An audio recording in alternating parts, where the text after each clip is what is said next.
თქვენ ყველაფერს დაკარგავთ სისტემის დიდ ტყუილის გამო. სანამ სუნთქვას აკავებთ, 2008 წლის მსგავსი ფინანსური კრახის მოლოდინში ეს უკვე ხდება. ბნელში თვალთახედვის მიღმა. მთავრობა გეტყვით, რომ ინფლაცია მხოლოდ 3%-ია, რომ ყველაფერი სტაბილურია, რომ ეკონომიკა მყარად დგას. მაგრამ თუ მოსახლეობის ქვედა ნახევარში ხართ, უკვე გძნობთ სხვაობას მათ სიტყვებსა და რეალობას შორის.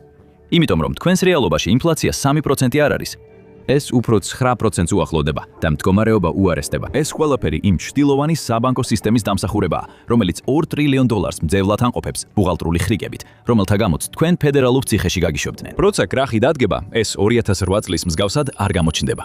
ყველაფერი უფრო ჩუმად და სწრაფად მოხდება და სანამ მიხვდებით რა ხდება, უკვე ძალიან გვიანი იქნება საკუთარი თავის დასაცავად. ეს არის ნამდვილი მიზეზი, რატომაც ეკონომიკა ჯერ არ ჩამოიშალა. პირველი ნაწილი, დიდი გათიშულობა. თქვენ და საინვესტიციო კლასი ორ სხვადასხვა სამყაროში ცხოვრობთ. S და P500 ეხლა საკმაოდ კარგად გამოიყურება, რეკორდულ ნიშნულებს აღწევს. მაგრამ თქვენ გაქვთ იმდენივე შანსი, რომ უძრავი ქონება შეიძინოთ, რამდენიც ჯადოსნურ ლობიოს ღეროზე აძრომის. ჟურნალ Fortune-ის მიხედვით, ASS-ში იპოთეკური სესხების პროცენტი დაახლოებით 7%-ია და თუ გსურთ თუნდაც საშუალო ფასის სახლის ყიდვა, მინიმუმ 6 ნიშნა შემოსავალი უნდა გქონდეთ. ის ფასის სხვადასხვა დაახლოებით $422,000-ია. $422,000 ეგ თანხა სადმე გადადებული გაქვთ. სტატისტიკურად ნამდვილად არა. ფედერალური რეზერვის მონაცემებით 25 წლამდე ამერიკელების საშუალო დანაზოგი დაახლოებით $25,500-ია, $20,500. მაგრამ იმის გამო, რომ ულტრამდიდრები ამ სტატისტიკას ძლიერ ამახინჯებენ, ახალგაზრდა ამერიკელების ნახევარზე მეც რეალურად კიდევ უფრო ნაკლები აქვს. ეს სახეში სილას გავს, როცა უმეტესობა ფრთხილად ადგენს ბიუჯეტს მხოლოდ იმისთვის, რომ როგორმე თავი გაართვას. ცდილობს გაასწოროს ქირა, საკვები პროდუქტები და საწვავი, რომელიც ყოველ ჯერზე უფრო ძვირდება, როცა ავსებ. ამერიკელების სახლის საშუალო ფასისა და შემოსავლის თანაფარდობა 1985 წელს 3.5 იყო, ხოლო 2025 წელს 5.0-მდე გაიზარდა. 1985 წელს საშუალო მუშაკისთვის სახლის ყიდვა დაახლოებით იგივე იყო, რაც ფუფუნების ავტომობილის შეძენა. 2026 წელს კი ეს უფრო გავს იმას, რომ საშუალო მუშაკი კერძო თვითმფრინავს ყიდულობს. ინფლაცია უკონტროლოა, რასაც არ უნდა გეუბნებოდეთ მთავრობა. ყველაზე დიდი ტყუილი კი ისაა, რომ ეს ტვირთი მთელ მოსახლეობას თანაბრად აწვება. ალიანსის მიხედვით 2019 წლის იანვრიდან ფასები 29%-ით გაიზარდა, ხოლო დაბალ და მაღალ შემოსავლიან ოჯახებს შორის მუდმივად არსებობს ინფლაციის 3%-ული პუნქტით სხვაობა, ანუ PPS. რაც კიდევ უფრო შემაშფოთებელია, ოველის 3 დაბალ შემოსავლიანი ოჯახიდან ერთი თავისი შემოსავლის დაახლოებით 85%-ს ძირითად საჭიროებებზე ხარჯავს. იმის გათვალისწინებით, რომ ინფლაციის დიდი ნაწილი ძირითად საჭიროებებზე, როგორიცაა საკვები და საწვავი, მოდის სწორედ ის ოჯახები, რომლებიც ამაზე ყველაზე მეტს ხარჯავენ, ფასების ზრდით ყველაზე მეტად ზარალდებიან. მაღალ შემოსავლიანი ადამიანებისთვის, რომელთა შემოსავალი ბევრად აღემატება საშუალოს, მათი ხარჯების 16% არჩევით საქონელსა და მომსახურებაზე მოდის. ეს ბუღალტრული ტერმინია იმ ნივთებისთვის, რომლებიც აბსოლუტურად არ გჭირდებათ შესაძენად. შეადარეთ ეს მხოლოდ 12%-ს დაბალ შემოსავლიანი ოჯახებისთვის.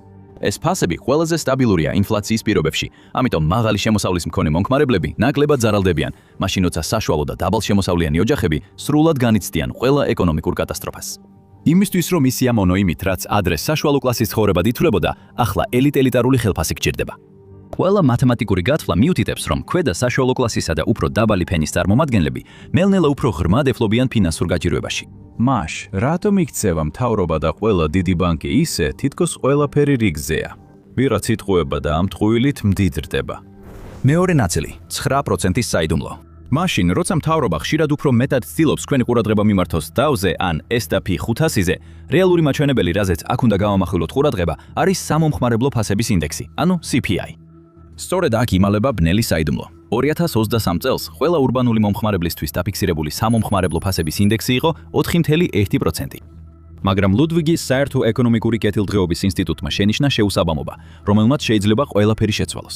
ლუდვიგის ინსტიტუტი თავად ითვლის მეტრიკას, რომელიც არღვევს ჩრდილებს, რომლებიც გასშემორტყმულია მთავრობის CPI-ის მაჩვენებელს.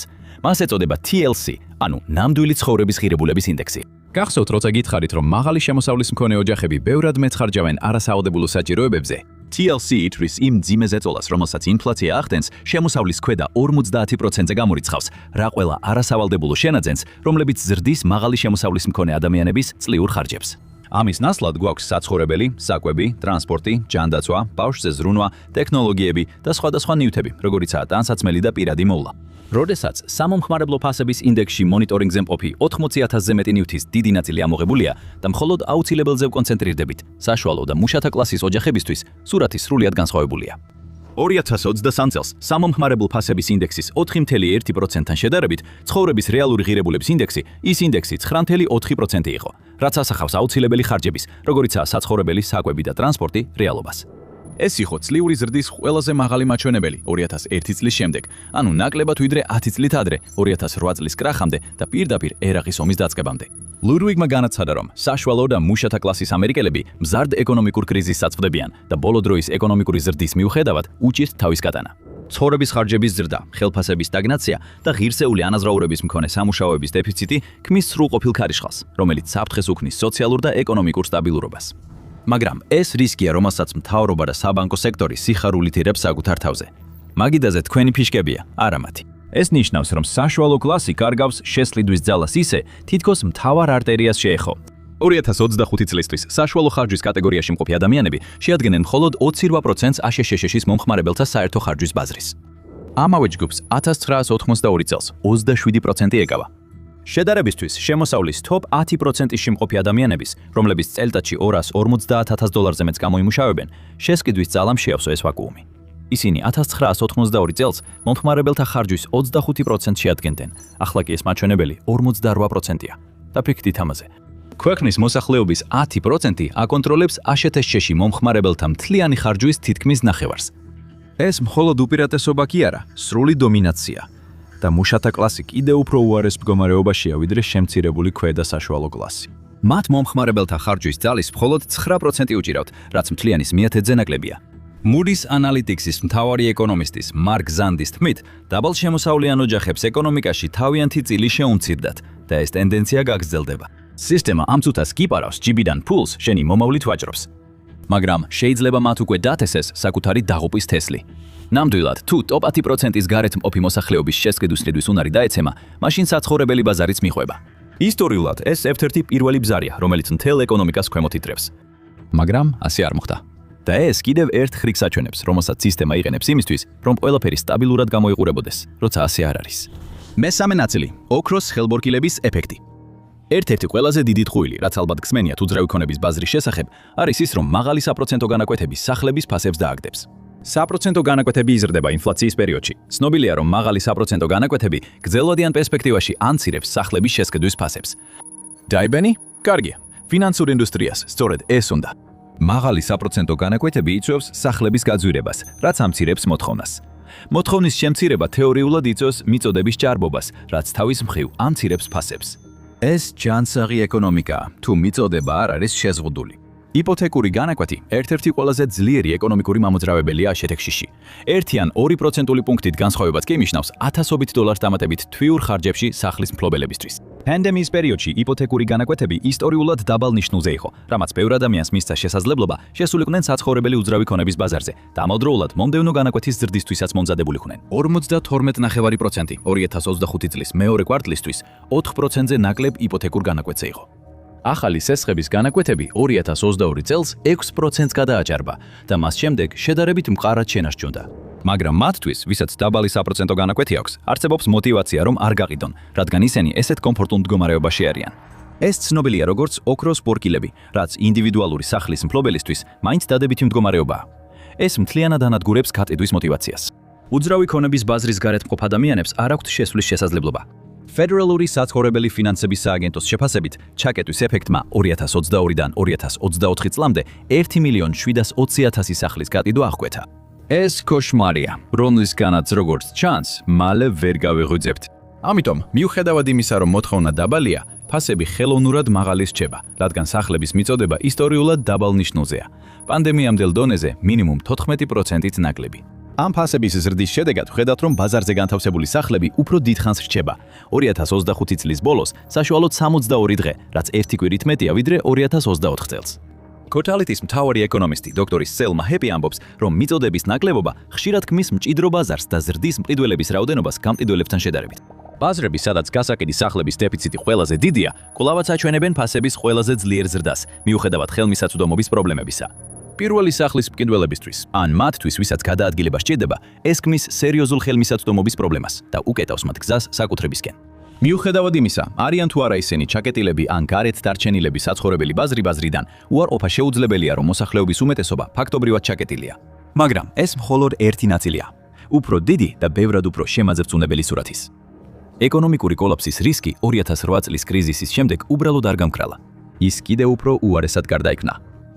მეოთხე ნაწილი, ჩრდილოვანი ბანკინგის დროის ბომბი. ეკონომიკური კოშმარის წარსული, აწმყო და მომავალი, რომელიც ჩვენსკენ მოიცევს, მჭიდროდ არის დაკავშირებული ეგრეთ წოდებული ჩრდილოვანი საბანკო სექტორთან. ის ტიპის ვოლატილობა, რომელმაც გლობალური ფინანსური კრიზისი გამოიწვია, ღიად ხდებოდა დოდ-ფრენკის Wall Street-ის რეფორმისა და მომხმარებელთა დაცვის აქტამდე. მისი მიზანი იყო შეემცირებინა ზედმეტად დიდი, რომ გაკოტრდეს პრობლემის მასშტაბი, დაესრულებინა გადასახადის გადამხდელთა მიერ დაფინანსებული გადარჩენის პროგრამები და დაეცვა მომხმარებლები ფინანსური ბოროტად გამოყენებისგან. რა თქმა უნდა, არც ერთი ეს პრობლემა არ დასრულებულა.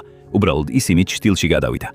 ჩრდილოვანი ბანკინგი საკუთარ თავს არასაბანკო ფინანსურ შუამავლობას უწოდებს. ფინანსური სტაბილურობის საბჭო მას ფართოდ აღწერს როგორც ციტატა. საკრედიტო შუამავლობა, რომელიც მოიცავს სუბიექტებსა და საქმიანობას რეგულარული საბანკო სისტემის გარეთ.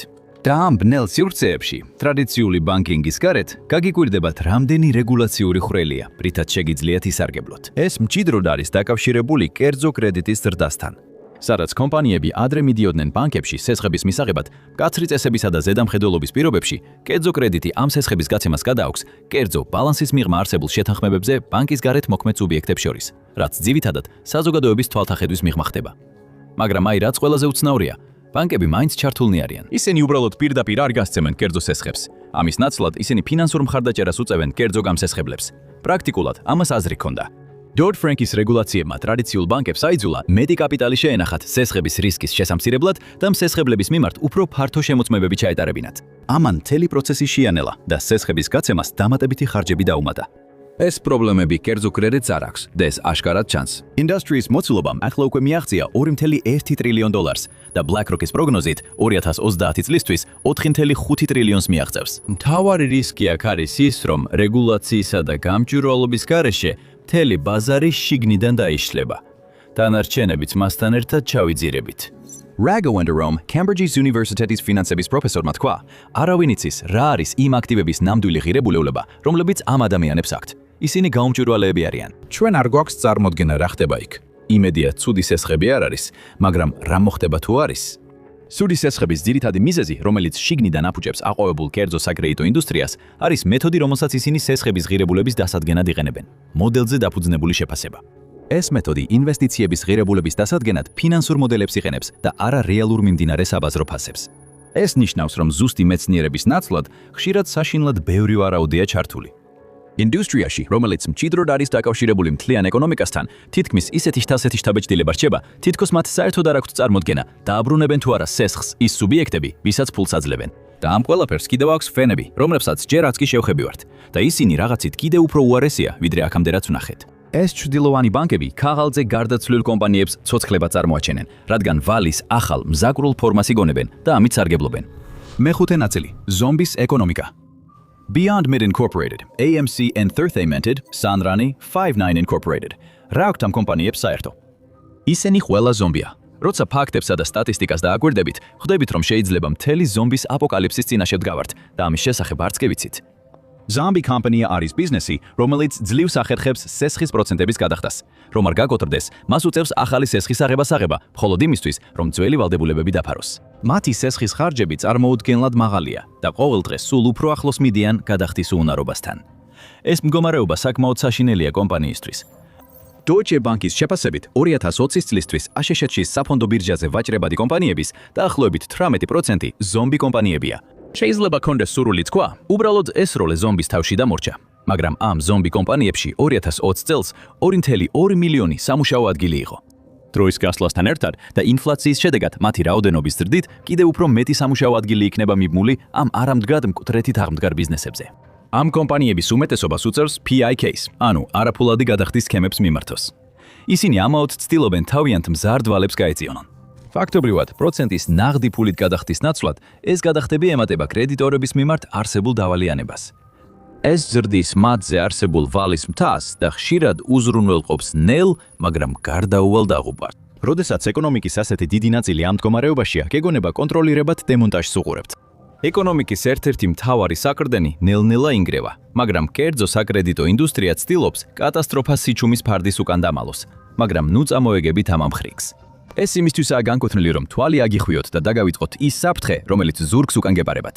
სანამ კორპორაციები თამაშობენ თამაშობანას და დროს წელავენ, მთელი თაობა ჩუმად ვერ იხდის ვალებს და ეკონომიკური აფეთქებისთვის დენდს აგროვებს.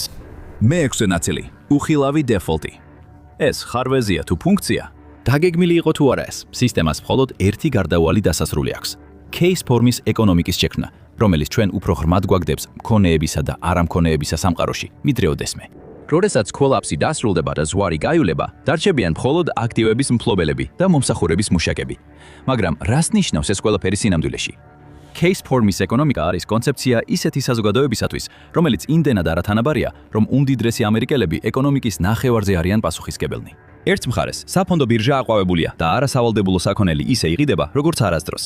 მეორე მხარეს კი, ადამიანები ყოველდღიურად ირჩევენ ან ბენზინის სავზე შეავსონ, ან მუცელი. ერთი ფერდობის ზევით მიდის, მეორე ქვემოთ, როგორც ასო case სტრუქტურა. ჩვენ შემთხვევაში კი ეს გაყოფა სრულიად თაობების ხაზზე გადის. Baby boomerებს აქვთ 83.3 ტრილიონი დოლარის აქტივები, რაც ASS-ს საოჯახო ქონების ნახევარზე მეტ შეადგენს. ისინი ისტორიაში ყველაზე მდიდარი თაობაა, საშუალოდ თითო ადამიანზე 1 მილიონი დოლარით. შემდეგ არიან მილენიალები და გენერაცია Z, რომლებიც ერთად ყველაზე დიდ მოსახლეობის ბლოკს წარმოადგენენ. მაგრამ მათ ერთად აქვთ 17.1 ტრილიონი დოლარი, რაც შეადგენს მხოლოდ 10.9% ASS-ს საერთო სიმდიდრისა. და ამ თაობებს ასევე უწევთ უფრო მეტ ფარულ ვალის მახესთან გამკლავება, ვიდრე წინა თაობებს. მაგალითად, როგორც ახლა უფრო და უფრო პოპულარული ხდება, ახლა იყიდე, მერე გადაიხადე სქემები. ეს ვალის სრულიად ახალი წყაროა, რომელსაც ფედერალური მონაცემებიც კი არაჩვენებს. სისტემა სასტიკია, ეს უსამართლობა. ის ისეა მოწყობილი, რომ შუა ფენას გამოფიტოს და მშრომელი ადამიანები უსახსროდ დატოვოს. თუ მთელ სისტემას არ გადაატრიალებთ და თავიდან არ დაიწყებთ, ფინანსური საშინელების მზარ ტალღაში გადარჩენის საუკეთესო შანსი ისაა, რომ თქვენი ფული მხოლოდ იმ ადგილებში გადაიტანოთ, სადაც ეს ტალღა ვერ მიაღწევს. მაშ, რა ადგილებია ეს? მეშვიდე ნაწილი – გადარჩენის სახელმძღვანელო. მოკლევადიან პერსპექტივაში თუ გსურთ კრახს დაასწროთ, თქვენი პორტფელი უნდა გადაიტანოთ ძლიერ ინფლაციისგან დაცულ აქტივებში, რომლებიც მთავრობის ჩარევის მიღმა. ინფლაციისგან დასაცავად ერთ-ერთი კლასიკური ინვესტიცია ოქროა. პრობლემა ისაა, რომ ოქრო სრულად ინფლაციისგან დაცული არ არის. როდესაც ბანკები ინფლაციის გამო ზრდიან საპროცენტო განაკვეთს, ოქრო ამ პროცენტზე შემოსავალს არ იძლევა. ამიტომ მისი ფლობა ყველაზე მომგებიანი არჩევანი არ არის. ასევე შეგიძლიათ ფართოდ დააბანდოთ საქონელში, როგორიცაა მარცვლეული, ძვირფასი მეტალები, ელექტროენერგია, ნავთობი, საქონლის ხორცი, ფორთოხლის წვენი და ბუნებრივი აირის ბირჟაზე ვაჭრებადი ფონდები. მაგრამ ესეც რისკის გარეშე არ არის, რადგან საქონლის ბაზარი შეიძლება ძალიან არასტაბილური იყოს, ინფლაციის კონტექსტის გარეშეც კი. მოთხოვნისა და მიწოდების ფაქტორები, რომლებიც განსაზღვრავენ საქონლის ღირებულებას, უკიდურესად მგრძნობიარეა გლობალური გეოპოლიტიკური მოვლენების მიმართ და როგორც ჩანს, დღესდღეობით უფრო მეტი ომი გვაქვს. თუ გსურთ, თქვენი საინვესტიციო სტრატეგია უსაფრთხოდ ითამაშოთ, ხოლოთვის არსებობს 60-40 აქციებისა და ობლიგაციების პორტფელი. თუმცა გრძელვადიან პერსპექტივაში ეს პორტფელები შეიძლება მნიშვნელოვნად ჩამორჩეს სრულად აქციების პორტფელებს. თუ პირიქით, გსურთ ამ საშინელ უძრავი ქონების ბაზარზე შეხვიდეთ, შეგიძლიათ ინვესტიცია განახორციელოთ რითებში, ანუ უძრავი ქონების საინვესტიციო ტრასტებში. ეს არის უძრავი ქონების ფონდი, რომელიც დივიდენდებს იხდის, მაგრამ მაინც შეიძლება დაგტოვოთ უძრავი ქონების გადასახადებისა და სხვა მაღალი შემოსავლის მქონე აქტივებზე მოთხოვნის ცვლილებების რისკის წინაშე. როგორც ინვესტიციებში ყველაფრის შემთხვევაში, არასოდეს არსებობს რისკის სრული არარსებობა. უბრალოდ ზოგჯერ რისკი ნაკლებია ვიდრე ალტერნატივაში. გამოფიტული ეკონომიკის ამ დაუნდობელ სამყაროში ზრდა აღარ არის პრიორიტეტი. ყველაფერი მდგრადობაზეა, ტალღაზე, ჯირითსა და გადარჩენაზე, თანაც ისე, რომ შენი აქტივები მთავრობისა და ჩრდილოვანი საბანკო ინსტიტუტების ხელში არ აღმოჩნდეს. თუ გაგიმართლა, შეგიძლია შენი თავი და ფინანსები მომსახურების სფეროდან აქტივების მფლობელთა სამყაროში გადაიყვანო, მანამდე სანამ შოკური ტალღა დაგატყამს. მაგრამ ეს ფანჯარა სწრაფად იხურება. ვინ იცის, შეიძლება ტალღამ უკვე დაგარტყა და ვერც კი ხდები, რომ სისხლი გდის, სანამ სისხლიც აღარ დაგრჩება. გინდა მეტი ინფორმაცია, რაც გადარჩენაში დაგეხმარება ჩვენს ეკონომიკურ რეალობაში, მაშინ არ უნდა გამოტოვო ვიდეო $200-იანი ნავთობი, სოფლიო ეკონომიკა განადგურებულია. ან შეგიძლია ეს ნახო.